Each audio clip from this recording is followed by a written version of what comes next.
हैं।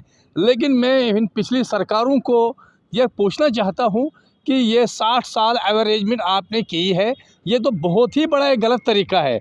क्योंकि पुराने ज़माने में डेट ऑफ बर्थ तो लोगों को पता भी नहीं होता था। ज़बानी जाते थे, हल्दी चौकीदार साहब को पूछते थे, वो मास्टर जी को बोलता था ना मेरे बच्चे को है जी 6 साल उम्र, लेकिन वो होता था 8 साल का या 9 साल का। और उसी ज़माने के लोग अभी भी नौकरियां कर रहे हैं। मैं चाहता हूं कि हमारी सरकार जो है भारतीय जनता पार्टी, जिस तरीके से इन्होंने हर चीज़ में इक़दाम किया है और कदम उठाया है, मैं चाहता हूं कि हमारे प्रधानमंत्री जी इस पे भी कदम उठाएंगे और ये एवरेज में जो की है इस पे 55 ही साल होनी चाहिए।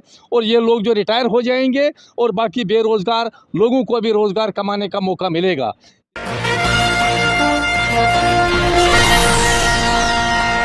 आप सभी का स्वागत है जेके दास्तान में और मैं आपके साथ बिलाल बिलसी आपकी खिदमत में हाजिर। आज मेरे साथ मौजूद हैं सफदर साहब वानी, जो इलाका कहारा से ताल्लुक़ रखते हैं। काफ़ी मसलों मसाइल पर बातचीत करने के लिए मौजूद हैं। सफदर साहब, सबसे पहले आपका स्वागत है। बिलाल साहब, मैं पहले आपका चैनल का तहे दिल से शुक्रिया अदा करता हूँ कि आप हम जैसे लोगों को बुला के और वहाँ के मसले मसाइल जो उभारते हैं। मैं तो आज खुसूसन आज 6 अप्रैल है, 6 अप्रैल 2023 15वां रोज़ा है। मैं अफसोस से ये कहना चाहता हूँ गवर्नमेंट को कि देखिए बेरोज़गार नौजवान कितने इस वक्त रास्तों पे ठोकरें खा रहे हैं। MA BEd graduate KS IAS अफसर बनने वाले लोग जो हैं वो बेकार हैं। लेकिन मैं इन पिछली सरकारों को यह पूछना चाहता हूं कि ये 60 साल एवरेजमेंट आपने की है, ये तो बहुत ही बड़ा एक गलत तरीका है। क्योंकि पुराने ज़माने में डेट ऑफ बर्थ तो लोगों को पता भी नहीं होता था। ज़बानी जाते थे, हल्दी चौकीदार साहब को पूछते थे, वो मास्टर जी को बोलता था ना मेरे बच्चे को है जी 6 साल उम्र, लेकिन वो होता था 8 साल का या 9 साल का।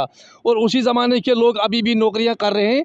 मैं चाहता हूं कि हमारी सरकार जो है भारतीय जनता पार्टी, जिस तरीके से इन्होंने हर चीज़ में इक़दाम किया है और कदम उठाया है, मैं चाहता हूं कि हमारे प्रधानमंत्री जी इस पे भी कदम उठाएंगे और ये एवरेज में जो की है इस पे 55 ही साल होनी चाहिए। और ये लोग जो रिटायर हो जाएंगे और बाकी बेरोज़गार लोगों को भी रोज़गार कमाने का मौका मिलेगा। जी सफदर साहब, सरकार ने कहा कि 58 नहीं बल्कि 60 होना चाहिए। क्या आप 55 पे कराना चाहती हैं? तो आखिर जो आज की डेट में मुलाजिम वो कहेंगे कि हम कहाँ जाएंगे 5 साल पहले। बिल्कुल ये ऐसा नहीं है। अगर एक मुलाज़िम कहेगा, देखो आज की हालत देखो दफ्तरों में जाके, कुछ लोगों को पता नहीं है कि मेरी डेट ऑफ बर्थ क्या है। बेचारे एक पौड़ी से दूसरी पौड़ी नहीं चढ़ सकते हैं। तो अगर एक नौजवान बेचारा ग्रेजुएट है, आखिर वो भी उनको देख के क्या उसका सीना क्या कर रहा है। उसके माँ बाप ने मजदूरी करके, हाँ, जफाकशी करके अपने बच्चे को पढ़ा है। आज वही बच्चा मजदूरी कर रहा है और 300 और 400 रुपये पे पत्थर डुलान कर रहा है। क्या ये शर्म की बात नहीं है? हम चाहते हैं कि उस नौजवान को भी नौकरी करने का मौका जो है मिलना चाहिए। जी, आप भारतीय जनता पार्टी से आते हैं, तो ज़मीनी सतह पर किस तरह जो है काम किया जा रहा है भारतीय जनता पार्टी से? लोग ये भी इल्ज़ाम लगा रहे हैं कि जब भी कोई भाजपा की जानिब से कोई इसी ऑफिसर पर फ़ोन करता है तो वो कॉल नहीं उठाते हैं। जनाब ये तो मैं ज़रूर, ये तो सच बात है। मैं बज़ात खुद माइनॉरिटी मोर्चा का डिस्ट्रिक्ट वाइस प्रेसिडेंट हूँ डिस्ट्रिक्ट डोडा से। मेरा नाम सफदर हुसैन वानी है। मुझे भारतीय जनता पार्टी का बच्चा जानता है। जब मैंने DDC का इलेक्शन में एज ए इंडिपेंडेंट लड़ रहा था, तो उस समय मेरी तहसील कहरा के अंदर वो भारतीय जनता पार्टी का झंडा लहराने के लिए लोग कतराते थे। लेकिन जब मैंने ज्वाइन किया था और मेरे साथ तकरीबन 200 लोग ज्वाइन हुए थे, आज तो खुदा का फजल है, आज तो दिन बे दिन 1000, 2000 लोग पूरी तहसील के अंदर ज्वाइन हो रहे हैं। लेकिन अफसोस का मकाम ये है कि ओहदा होने के बावजूद जब भी हम किसी ऑफिसर को फ़ोन लगाते हैं, वो हमारे फ़ोन को ब्लैक लिस्ट में डाल देता है। क्यों? हम अपनी गर्ज़ो गायद के लिए उसको फ़ोन नहीं लगा रहे हैं, बल्कि हम पब्लिक के एक ज़िम्मेदार हैं। हमें पब्लिक का कोई काम होता है, हमने ऑफिसर को फ़ोन लगाना है। ऑफिसर आगे से मजाक करते हैं। मैं चाहता हूं, अपनी पार्टी के लोगों से गुजारिश करना चाहता हूं कि अफसरों पे पूरी लगाम लगाई जाए कि अगर हमारा अदना सा वर्कर भी बीजेपी का आपको फ़ोन करेगा तो ये पब्लिक का काम होता है, मत का पब्लिक का काम कहीं रुकेगा। आज के बाद ये शिकायत हमें नहीं मिलनी चाहिए कि किसी भी अफसर ने हमारे नंबर को ब्लैक लिस्ट में डाला है या वो फ़ोन उठाने से कतराता है। उसका हिसाब उसको फिर या तो सेक्रेटरीट में देना पड़ेगा या दिल्ली में उस ऑफिसर को उसका हिसाब देना पड़ेगा।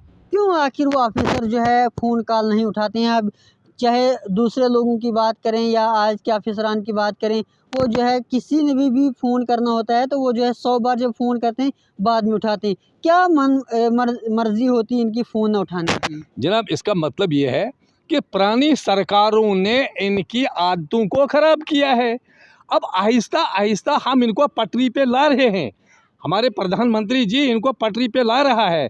इसमें अभी टाइम लगेगा, लेकिन तब भी हम वार्निंग देते हैं ऑफिसरों को कि जब हमारा कोई, यही कि मेरी बात, कोई भी भारतीय जनता पार्टी का अदना सा वर्कर अगर कहीं गांव से आपको फ़ोन करेगा, वो प्रॉब्लम का फ़ोन होगा, वो परेशानी का होगा, तो अफसर को फ़ौरन इशू करना चाहिए, उसका जवाब देना चाहिए कि आपको प्रॉब्लम क्या है। अगर नहीं तो यही बात हम हाई कमान तक पहुंचाना चाहते हैं कि कम से कम हर तहसील में अफसरों की मीटिंग होनी चाहिए, जिसमें भारतीय जनता पार्टी के अहदेदार रहें और हम खड़े उठ के उन ऑफिसरों को कहेंगे कि आपका लेजान आप लोगों के साथ क्या है।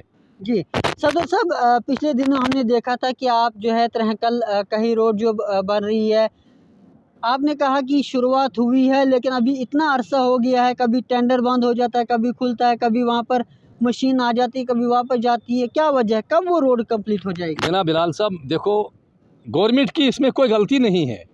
गवर्नमेंट ने हमको 8 करोड़ रुपया दिया है और 3 महीने कबल PMJSY ऑफिस से उसके टेंडर हो गए हैं और ठेकेदार जो है उसने अलॉटमेंट उससे डिपार्टमेंट से ली है। लेकिन ये सारी कमज़ोरी ठेकेदार की है, डिपार्टमेंट की इसमें कोई नहीं है। मैं चाहता हूँ कि हमारे चीफ इंजीनियर जो है PMJSY वाले, वो फ़ौरन से पेशतर एग्जीक्यूटिव इंजीनियर PMJSY ठाठरी को मैसेज करेंगे कि गोइला तरहकल रोड पे जल्दी से जल्दी काम शुरू किया जाए। ऐसा ना हो कि आगे ज़मींदारी का वक्त है, फसल उगाने का वक्त है, फिर लोग जो है बिजाई का काम शुरू करेंगे तो फिर हमें रुकावट पड़ेगी। इसलिए बराए मेहरबानी करके तरहकल रोड का काम जो है जल्दी से जल्दी शुरू किया जाए। चलिए, बहुत बहुत शुक्रिया। सफदर साहब ने यहाँ पर एक बात बताई कि उम्र जो रिटायरमेंट होती है, यानी एज ऑफ रिटायरमेंट होती है, वो 60 साल होती है। अब जो है 55 साल करनी चाहिए ताकि जो लोग, जो नौजवान बेरोज़गार हैं, उनको रोज़गार मिले। बाकी बने रहें जे के दास्तान के साथ, बिलाल ब्लेसी, जम्मू से।